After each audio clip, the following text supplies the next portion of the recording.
Et je dis à quel point c'est ce que j'aime le plus faire dans ma job de ministre de la Famille, c'est vraiment de faire des inaugurations parce que chaque fois, c'est un pas de plus vers, justement, d'offrir à nos familles au Québec ces services dont ils ont extrêmement besoin. Mais pour ça, c'est possible parce qu'on a des gens extraordinaires, parce qu'on a des gens qui contribuent. Bravo, Martine. Bravo, Caroline.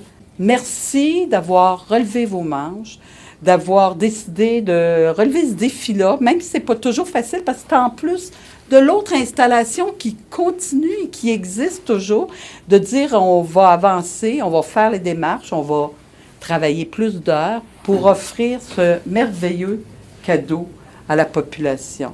Puis pourquoi je vous dis un merveilleux cadeau? Parce qu'en plus, ça me fait un cadeau à moi, puis elle ne savait même pas, 30 poupons. C'est de l'or en barre dans les services de garde, les poupons. C'est en demande, on en a besoin.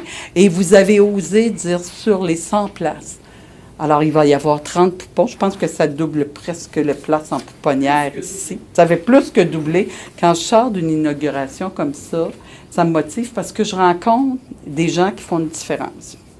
Des gens qui font une différence dans la vie des familles. Parce que c'est stressant pour une famille d'attendre, d'avoir une place subventionnée, d'appeler, de faire des démarches. C'est extrêmement stressant pour les familles. On veut que ce qu'on a de plus précieux dans notre vie, nos enfants, ils soient en sécurité. Et ils le sont parce qu'il y a des services de qualité.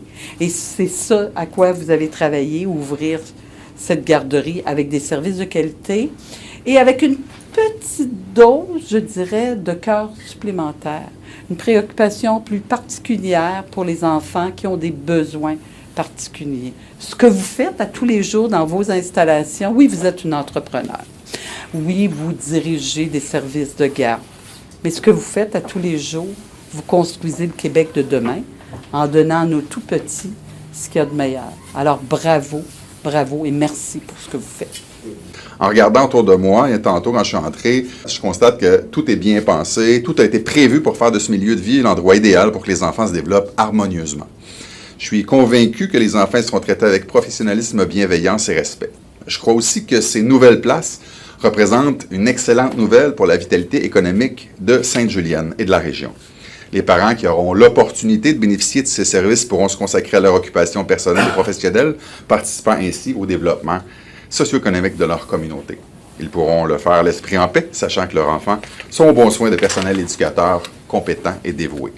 Vous avez eu le courage d'investir dans ce projet en ayant en tête l'objectif de desservir les familles juliennoises et de Montcalm, qui avaient un besoin criant de services de garde pour les enfants.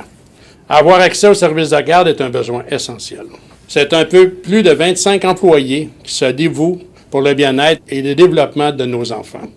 Au nom des familles desservies par cette installation, un grand merci. C'est après 2 ans et demi de travail, quand même, qu'on a mis ensemble et plus de 3 millions de dollars investis là, dans le projet. Donc, on est fiers de ce qu'on a accompli. Puis, on est là pour la population de Sainte-Julienne. Juste petite anecdote, pourquoi aussi on avait le souhait d'ouvrir cette garderie-là, c'est que combien de fois on a accueilli des parents en détresse à l'autre garderie, ça pleurait, ça arrivait toute la famille ensemble, pleurer, fais-moi une place, je perds ma job, je perds ma maison. Nous présenter leur bébé, faire un CV de bébé, il est gentil, il est beau, il est intelligent, il fait déjà telle chose, il attend de moi. Mais on fait quoi? Donc là, quand il y a eu l'appel de projet, on s'est dit on n'a pas le choix. Mais c'est pas parce qu'on a le sentiment de devoir accompli qu'on va nécessairement s'asseoir sur nos lauriers. Parce que offrir un milieu de garde de qualité, puis offrir un milieu de travail où ce qui fait bon y travailler, va faire partie de nos préoccupations quotidiennes. Merci beaucoup.